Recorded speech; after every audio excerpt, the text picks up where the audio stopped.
पुरुषांची जन्मभूमी तर संत महांतांची कर्मभूमी आहे. गनिवाचा कर्दनकार शंभू शिवराय तर संविधानाचे शिल्पकार भीमराव आहे. हिमालयाच्या मदतीला धावून जाणारा माझा सह्याद्री आहे आणि म्हणून मला मी मराठी असल्याचा अभिमान आहे. नमस्कार, मी कुमारी वेदिका विजय भोसले आपणासमोर विषय मांडत आहे माझी माय मराठी. पण मराठी म्हणजे काय? तर मराठी म्हणजे पुरणपोळीचा गोडवा तसाच तिखट मिरचीचा ठेचा. महाराष्ट्र हा जिजाऊंच्या संस्कारांचा, शिवरायांच्या विचारांचा, शंभूंच्या पराक्रमांचा महाराष्ट्र. शाहूंच्या दुर्गम लढ्यांचा, बाबासाहेबांच्या लेखणीचा आणि अण्णाभाऊ साठेंच्या लोककलेचा वारसदार म्हणजे माझा महाराष्ट्र.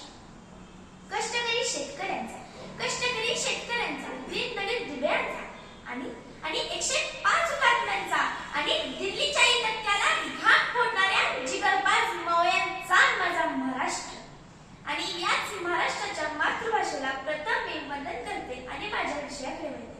मराठी असे आमची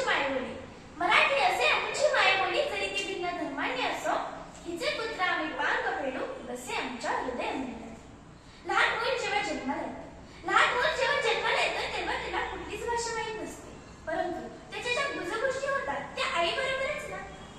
म्हणून आईची भाषा ती त्याची मातृभाषा होती आणि तीच माझी मैत्रीण मराठी, माझी मातृभाषा. प्रत्येकाचे जीवन हे माता, मायभूमी आणि मातृभाषा या तीन बिंदूंचा त्रिकोणच. माता जी आपल्याला जन्म देते, अन्न देते, मायभूमी जी आपल्याला आसरा देते आणि मातृभाषा जी आपल्याला लहानपणापासूनच संस्कारांचं बालपण पाजत असते.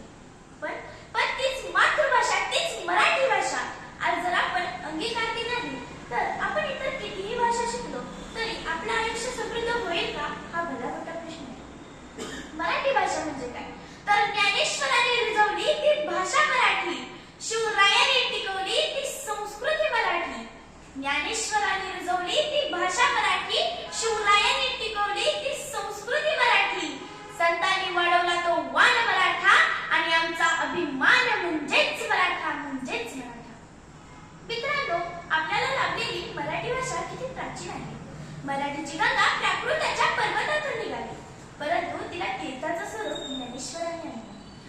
आज 16 वर्षाची मुलं पबजी खेळण्यात व्यस्त आहेत, परंतु आमच्या ज्ञानेश्वरांनी अवघ्या 16व्या वर्षी माझ्या मराठीची बोल कौतुके परी अमृतातेही पैजा जिंके ऐसे अक्षरे रसिके लिहिलं अशी ज्ञानेश्वरी लिहिली. रामदासांनी मनाचे श्लोक आणि दासबोधींच्या बरोबर भक्ती मार्ग आणि संसाराची शिकवण दिली. संत नामदेवांचे अनेक अभंग प्रसिद्ध आहेत. तसंच मंगेश पडगावकर, कुसुमाग्रज यांच्या कवितांनी नवीन विचारांना चालना दिली, तर गडकरी आणि आत्रेच्या नाटकांनी तर हास्याचा निर्धार झाला.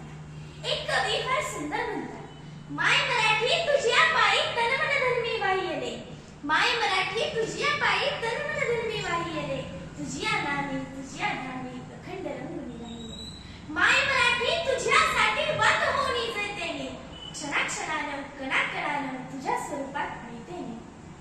पण आज त्याच मराठी भाषेची काय अवस्था झाली आहे.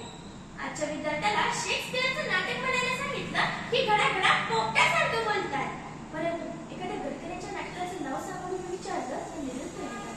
हीच आज दुर्दैवाची गोष्ट आहे. आज मुलांना मराठीतून शिक्षण देणं हा मागासलेपणा समजला जातो. मी म्हणत नाही की तुम्ही मुलांना इंग्रजी शिकवू नका, मराठी शिकवा, परंतु जरी ज्ञानाचा खजिना हा इंग्रजी भाषेत असला तरी आपण स्वभाषेने सुद्धा कर्तृत्वान होऊ शकतो, हे रशिया आणि जपानसारख्या देशांनी सिद्ध केले. म्हणून आपण मराठी जपली पाहिजे, तिचं संवर्धन केलं पाहिजे. थोर चर्चिल नेते असं म्हणतात की मी माझ्या मुलाला फक्त एकाच गोष्टीची शिक्षा दिली, ती म्हणजे त्याला त्याची